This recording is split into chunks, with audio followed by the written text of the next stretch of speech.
My hypothesis is that technology as a system is an outgrowth of evolution. It's actually the seventh kingdom of life. So AI is inevitable. The character of the AI is not inevitable. I think the bigger change that will swallow everything is the virtual worlds. It's really the optimists who are going to be shaping the future. And so I'm an optimist because I want to be one of those. We have no idea what our own intelligence is. I'm okay pissing off up to a fifth of the people, but I want to rotate it.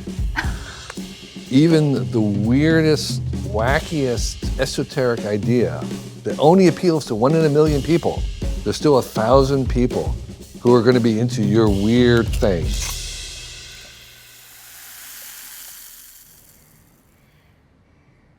As a non-drinker, I don't know that many bars, but this is the one bar that I do know, and it's a bar dedicated to taking a longer perspective on the world and our lives. So there is, in addition to apparently a fabulous choice of cocktails, there's also parts of the prototype for the clock of the Long Now, which is a clock that Long Now oversaw being built inside a mountain. So this is a clock that will tick for 10,000 years. And where is this mountain? It's inside West Texas. Okay. Deep inside a 500-foot long vertical tunnel. And the idea is to inspire people to take a longer view of their world, of their organization, of their company, of their country.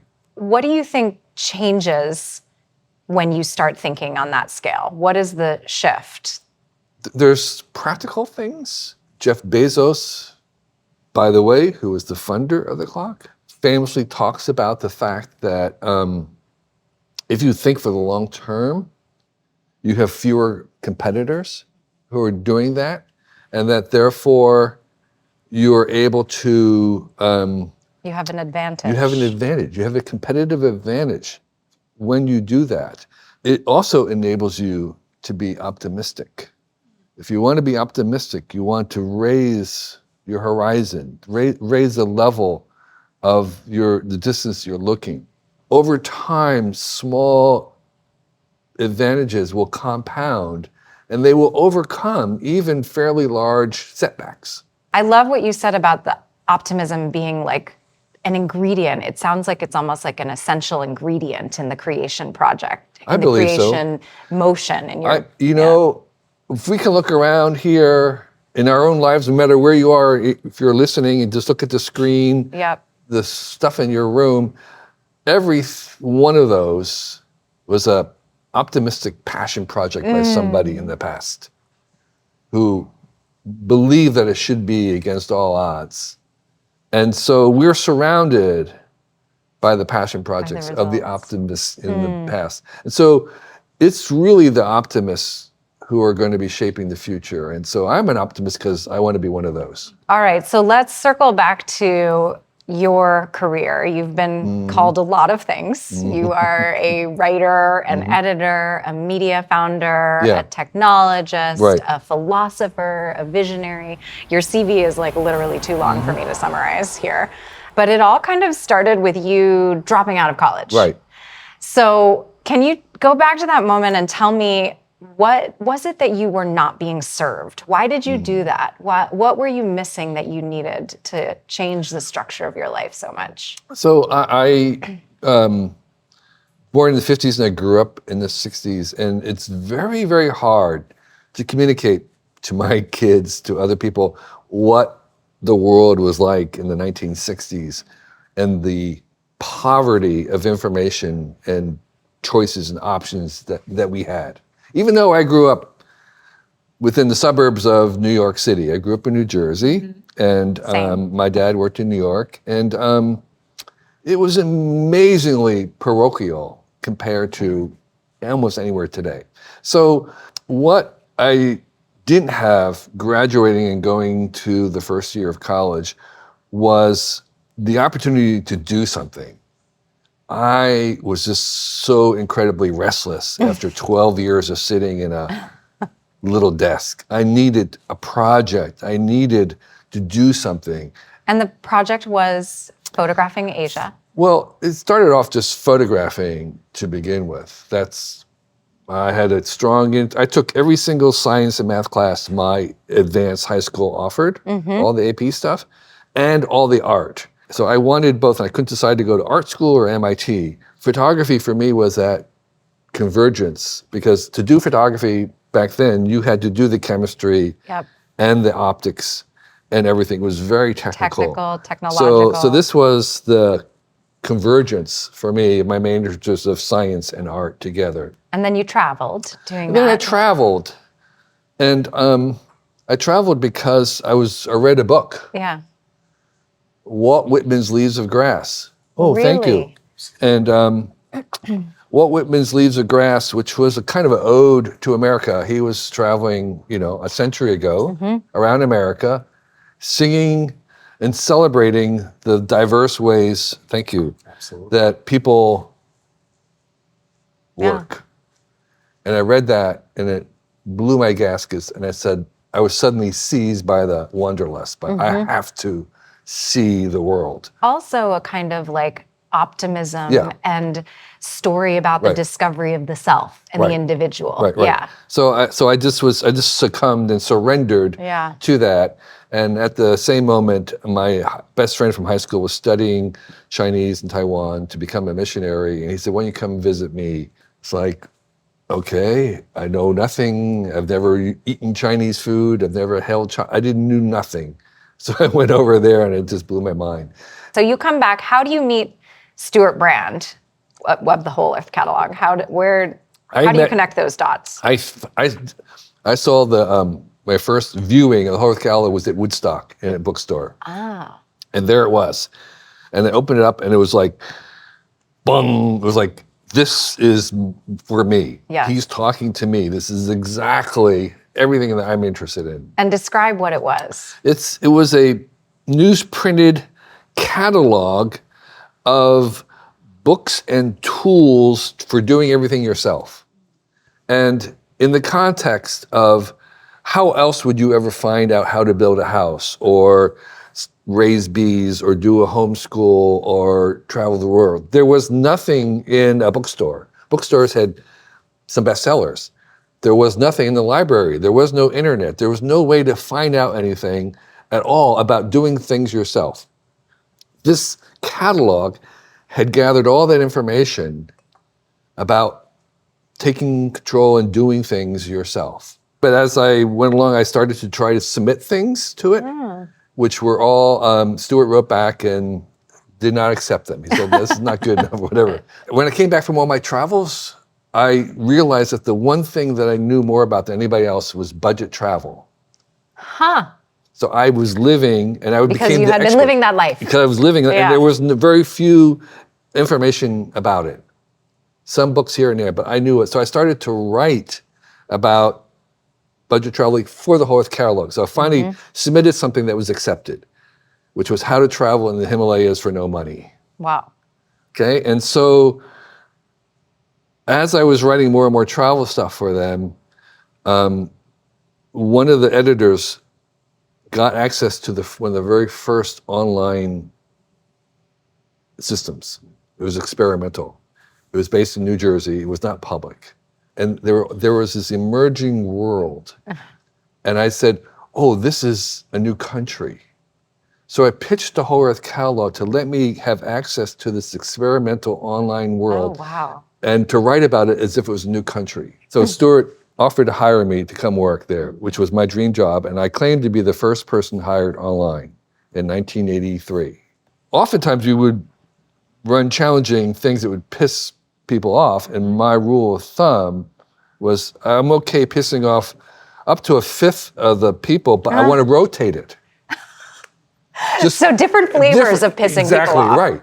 And then you're never alienating too much. Right, and you have just enough where it's challenging and people are changing their mind. Yes, right. I wonder if that's still a useful rubric today. I think it is. If you're doing this variety show. Yeah, well, you also have to sometimes piss people off in order to be interesting. Exactly. Otherwise, you're just serving the same. Right, keep it evenly distributed. Yes. That's equal opportunity. Yeah. Right.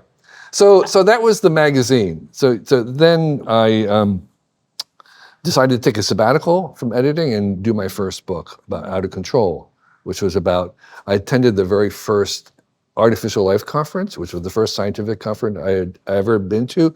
And I wrote up notes that I posted on The Well, like I was blogging, live blogging it. And just say again what The Well was. The Well was a whole electronic. the whole Earth electronic link. Yes. It was like a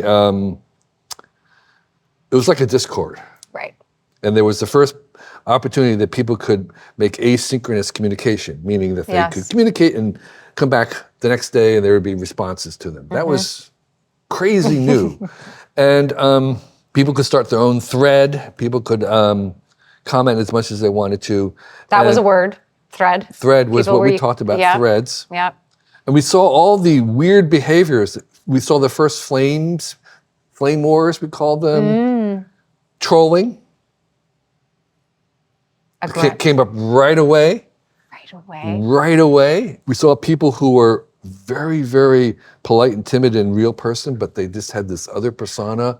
It was like, whoa. Different personality behaviors, different kinds of behaviors. All that kind of stuff came out in those first couple of years where we saw this, this kind of the culture of being online. Somehow it's like surprising to me. It shouldn't be, but it feels like where we are is the result of, you know, sort of like a speeding up of and a like extension and a bunch of other incentives around like behavior and clicking and things like that. But it was right there in the very beginning. It was right there from the beginning. It's part of it. And we were blown away. And Stuart actually left The Well at one point because there was the other thing of people trying to cancel, ganging up. Wow. All that came up very early. And he just couldn't deal. It became like toxic for him. Yeah. So I'm taking sabbatical. And while I'm on sabbatical and someone else is running the magazine, this couple who had an embryonic computer magazine in Amsterdam were being shut down because their magazine was supposed to be about language translation machines and was becoming about computers in general. And they said, this is not, we're a trade magazine. So they wanted to start another magazine that was about a consumer magazine about computers. And I said, good luck, but you can't do it in Amsterdam. You have to come to San Francisco. Yeah. They did come and they did do a prototype. And when they showed me the prototype, they were looking for an editor. Okay. And when I saw the prototype, I said, oh, this is going to work. It's going to work. It's going to work. And Lewis, he hooked me in. He says, I want to make a magazine that feels like it's been mailed back from the future. I love that. Oh, I said, okay. Now I'm in. I have a book to write. Yeah. But I'll help you launch the first issue. Okay, so you weren't even all in at that point. No. So you were doing this little side project because it was too delicious to resist. It was too much fun and it was too close to what I was doing. But intellectually irresistible. Right, and the genius and the difference, the reason why I thought it was work was what Lewis was doing was he wanted to do a glossy, slick magazine that emphasized the people. And it says we're going to put people on the cover. We're not going to have any computers. This is going to be about people. We're going to make the nerds the heroes. We're going to make technology about the humans. Right. And this is a revolution. This is coming. This is so big. This is going to affect everything. We're going to make this mainstream, and we're going to make the people who are making this and their dreams the center of it. That was the genius of it. That's why Wired worked. Paint me a visual picture of like the newsroom at Wired and the vibe, the scene. Paint me a scene of what the culture was like, the media culture. So Wired began within the first couple of years just as a magazine, but we helped invent the web. So there was no web at the very launch of Wired. The web happened within a year or so of Wired. So when we were, the first couple of years we were working on it, it was going to be a paper magazine with an online presence like on The Well.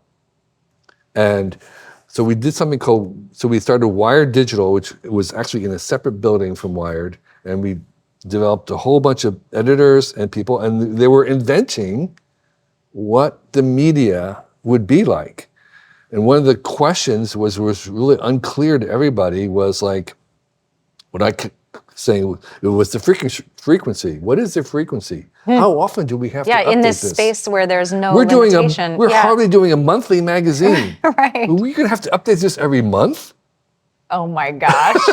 Yes, and then some, yeah. Every month? Wow. The thing that a lot of people did not believe was that people would read online, that you would read. And secondly, people don't remember, but in the 80s, there was a lot of people saying that writing was over. Nobody was going to write. What we learned from that is, in the online and the well, was no, people are going to write. I would say that almost any of us writes far, far more words per day than your grandparents ever did. Yeah. We're all writers, really. And there's that optimism again. Exactly, right.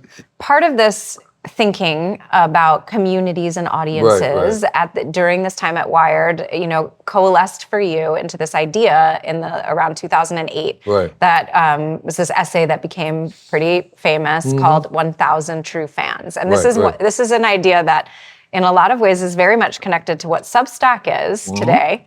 Can you describe where that idea came from for you and what it is? The premise of the 1,000 True Fans idea is that if you have direct contact with your audience or your customers, that you don't need millions of them to make a living. If you have a label or a publisher or a studio involved in between you, then you might need millions. Yeah. But if you take those away and go directly to them, then you just have a much more feasible number to get to be able to make a living if you're just because you're not paying a middleman. Not paying the middleman. Yeah. And so what was that number? And so I did this rough calculation saying, well, if you get $100 per year from 1,000 true fans, you can make it. So I defined a true fan as somebody who would, super fan, would purchase anything you made. And so that seemed like a much more feasible thing to aim for someone starting out. And of course, you didn't have to stop there. You could go on and whatnot. When I introduced this idea, there weren't any examples of anybody I could find who was doing that. There were a couple of musicians who had made some reputation, had a business, had a career, and had left their label. Yeah. But they hadn't started it organically. Was your hypothesis at the time that there would be a lot more entities that would do this? Or I thought that the arithmetic made sense and that there would be. And it would push it into reality, basically. Even the weirdest, wackiest, esoteric idea that only appeals to 1 in a million people, with the 8 billion people that we have in the world, there's still 1,000. Right. There's still 1,000 people who are going to be into your weird thing, even if it only appeals to 1 in a million. Because there's still 1,000 of them. The challenge is going to be finding them and making that connection. And I think that's where the next technology is going to be useful, maybe AI, that would allow us to find your 1,000 true fans. So do you think that's the next great chapter of media coming? Great chapter. Well, I think, actually, I think the bigger change that will swallow everything is the virtual worlds. Having that, which I think will be a huge media that would dwarf all the other things. Would be subsets of that in some ways. And that requires cheap, ubiquitous AI to both make it work and to render So you're saying the next huge wave in how we will consume media will be totally immersive. It will be a virtual world. It will be with smart glasses, something like that. And all of these other, the audio and the video and the writing will all be part of this virtual world. Right. Virtual, and meaning that in the same way that podcasts have moved on to video, and sometimes more people are watching the videos of the podcast than are listening. And then that'll just move into this volumetric, This three-dimensional space. And the reason is simple, is that So as if all the people listening to this right now were here at the table with us. Exactly. So there is something strange about our brain-eye combination that when we see a series of still pictures, Right. we see movement. We create, We believe that there's movement. Yeah. So I'll show you a little screen and there's a rocket going across. There's no movement. Right. It's like, of course there's Right. movement. No. So We've invented it. Well, no, our brains see that movement. It creates, invents it. And so there's something similar that happens in VR, which is that seeing things in volumetric stereo, we feel as if the other person's present. Even if we know that they're not, even if they have a cartoon figure, we feel that presence. That's so interesting. I'm like, I don't know if I like that, but I kind of like that. Right. I love that, but there's Right. something I don't like about that too. And so it works at a deep part of the brain. Yeah. It's not conscious. Yeah. Because I would know, I could tell that you're not really there, but you feel like But you're really there. somehow you We feel energetically are, Right. And so that immersion is the new thing. It's just as motion, synthetic motion was the thing on movies. Synthetic presence is what happens. And so that sense of presence becomes really attractive and very powerful. And I think this media will become the most social of all the social medias. Yeah. Is where you're going to hang out with people that you know or don't know. And this presence, that will have all kinds of ways of showing up and all kinds of ways of monetizing it, perhaps, and all kinds of ways of interacting with it. Right. So I'm a huge YouTube fanatic. I have 400 channels that I subscribe to. Yeah. I spend hours a day, and there are traveler types who I watch. I was watching a guy last night who was going up to the base camp of K2, and there are going to be a whole bunch of people who are kind of taking you somewhere. Yeah. And you're going to feel like you're really there. Yeah. And that mixture of being present with them is going to be combined in everything that we do. But do you think, so I'm thinking back to your comment about like the early digital communities of how like they opened up this space and then immediately there was all this different kinds of behavior, but one of the things was I need to be in person. Right, exactly. Do you think this kind of presence will also have that effect, or does it supplant that need? No, it engenders it. So there's a guy, Craig Adams, who does these silent walks. So he'll do hikes and have a drone follow him. Yeah. He will not say anything, he'll have some music. He now, part of his 1,000 true fans is that he has fans that will buy tickets to walk with him. So he'll do a walk with paying subscribers based on the people who are following him and who are his patrons. And so, yes, the two will work together. Yeah. You'll have somebody who's really good, but people will want to meet with them or travel with them in real life. Yeah. Yes. Yeah. So across your whole career, there have been like several constant themes. And I actually did this thing of asking ChatGPT. Of course, as one does. What the common themes were. Oh, wow. Across all of your ideas. And I want to see if they're right and if we missed anything. That's always right. Yes. Let's see if it's right. Okay. So through line of Kevin Kelly's thinking is technology is alive in behavior, not biology. And I think of this one as, I think it's just saying basically like your systems level thinking about technology. Networks outperform hierarchies to think in decades, century, millennia. Tools shape culture. Right. And optimism. Yeah. Is that correct? Yeah, I would say it was correct. Is there anything missing? Yes. That's the question. Is there anything missing? Well, the thing about the technology alive is maybe it needs a little bit of let's talk about clarity, that. which is that my hypothesis is that technology as a system is a growth of evolution. The same forces that of self-creation that made both actually the universe and the stars and the planets and the galaxies, all that kind of structure, and then was present in life, is actually accelerated by technology, so that it's actually the seventh kingdom of life in that sense. And that means that technology is not fundamentally antithetical to nature.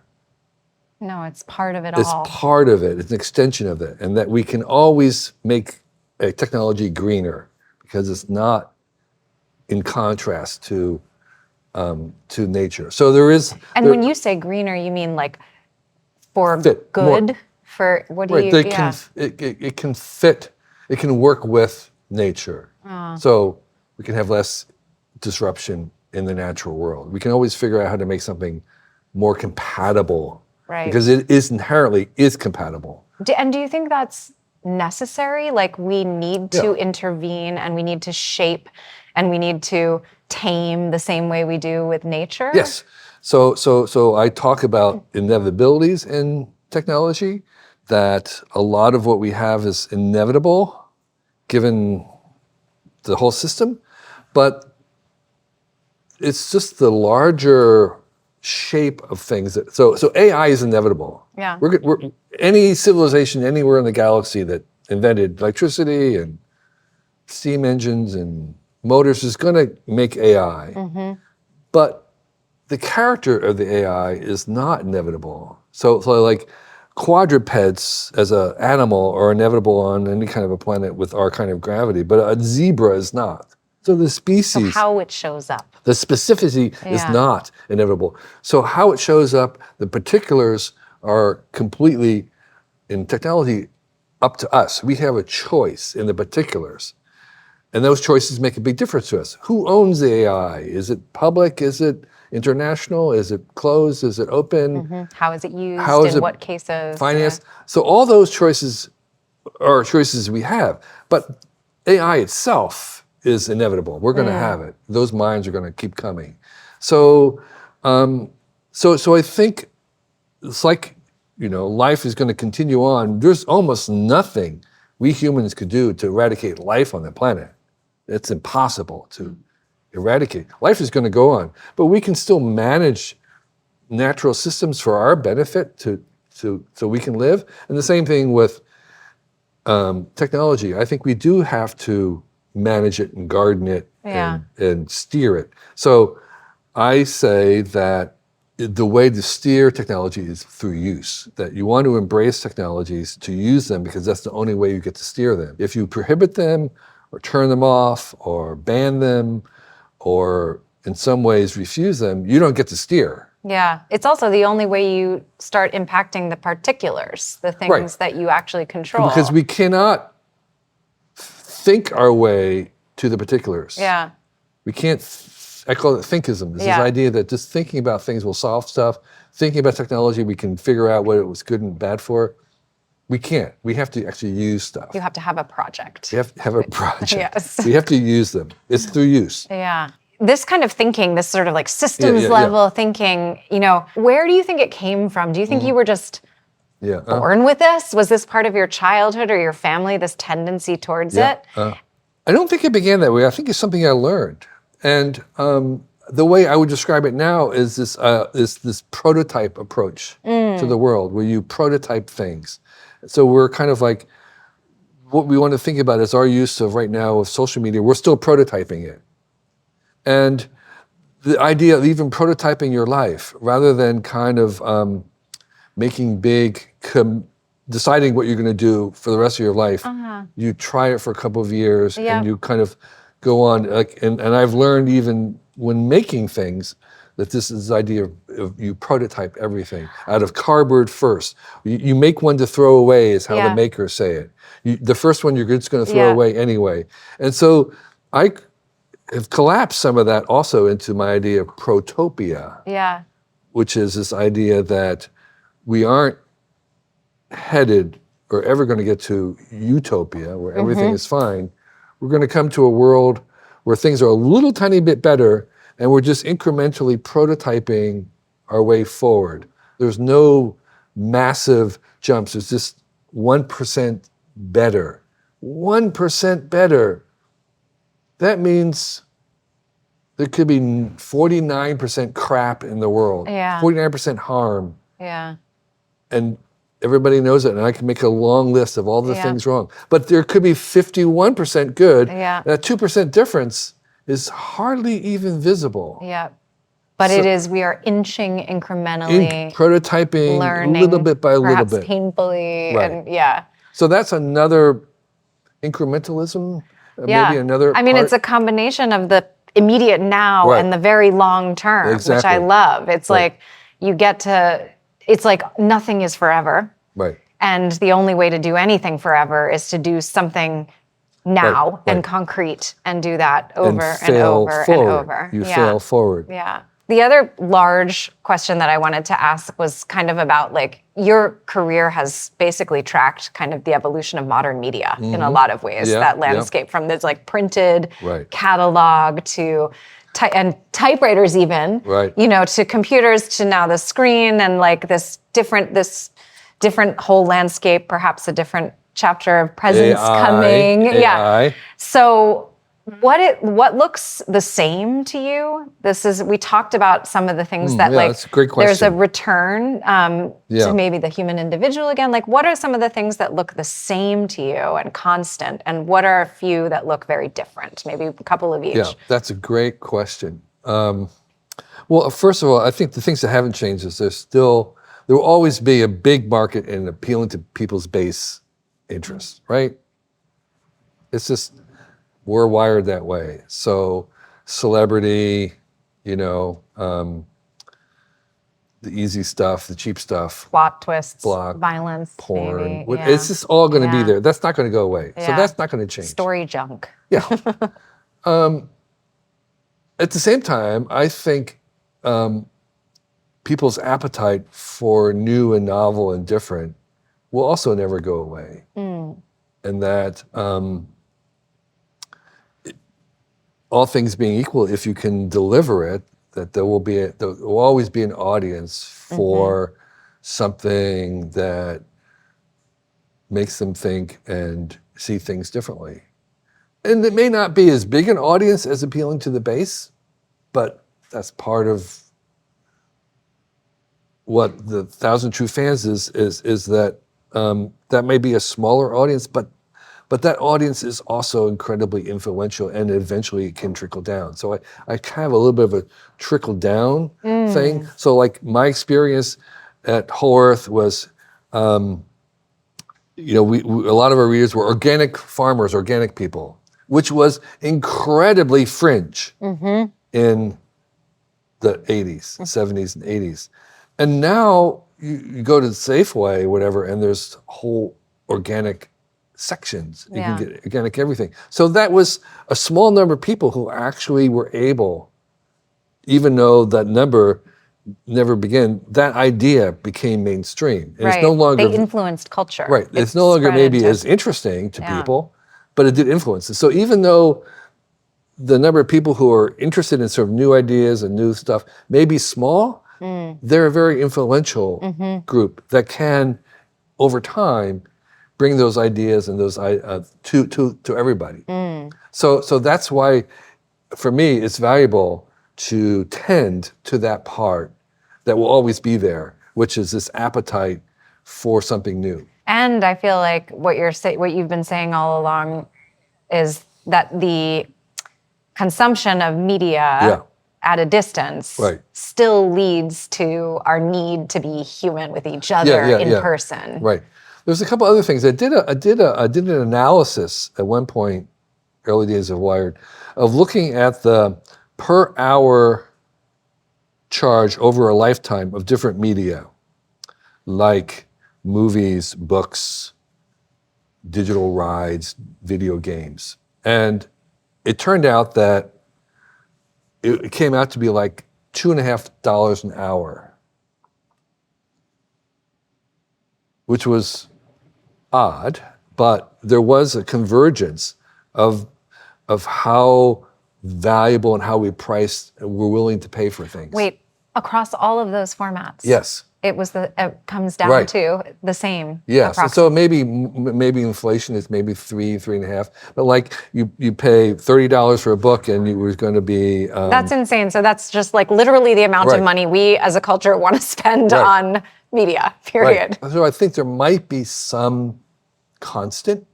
You've heard there's a law, I can't remember the name of it, which is that basically throughout history, people have always wound up commuting 30 minutes and not much more, either by walking or by taking or driving, or it always works. That's the amount of time that we're okay with a transition. Exactly, right.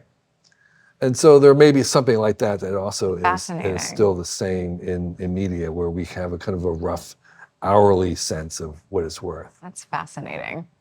All right, how about what feels, let's say, 1 to 3 things that feel totally different, that feel foreign and new? Well, the AI is undoubtedly the newest, weirdest thing going on. And there are huge uncertainties. I mean, at least 4 major uncertainties going on in AI right now. And a lot of that uncertainty comes from the fact that we have no idea what our own intelligence is. Right. We have no idea.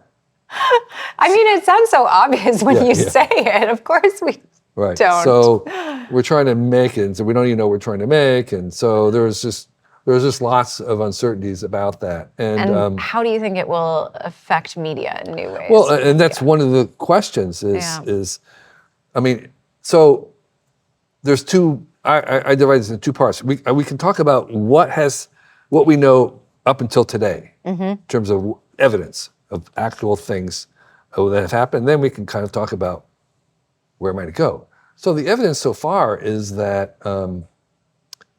I don't know anybody who is returning to AI-generated work, who's like, I subscribe to that channel, it's all AI, and it's like, I love it.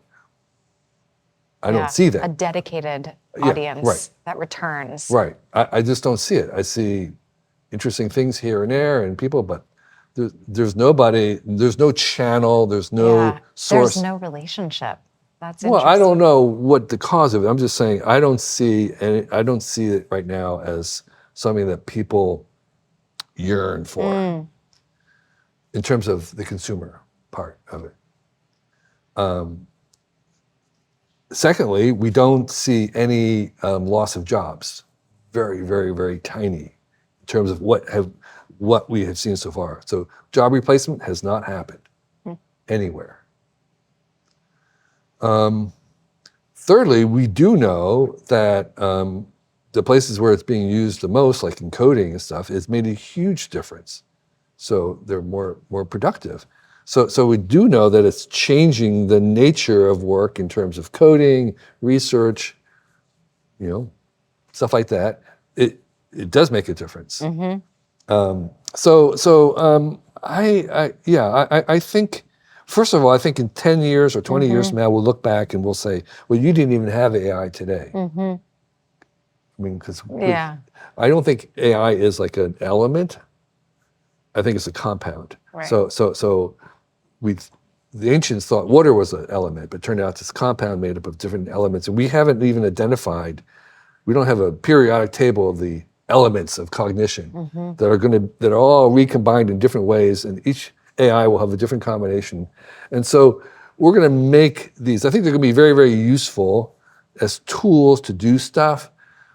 The idea of making art that we love, they'll be part of that, but I think for a very long time, within certainly in the next 20 years, I don't think they're going to be capable of surprising us in that way. And I do imagine a young person in their bedroom making an entire movie, everything. That will happen. But there has to be that human in the bedroom doing it, kind of overseeing it, directing it. They'll be the director. Yeah. So that, I think, still the art. I think will be coming. Yeah. But it's maybe they'll make some new stuff. Maybe it's in the virtual world where people are going to be directing experiences. I can imagine that, and the experiential end of media. I also think that the latent space itself could be a new medium, and I can't really explain that very well. Yeah, So what does that mean?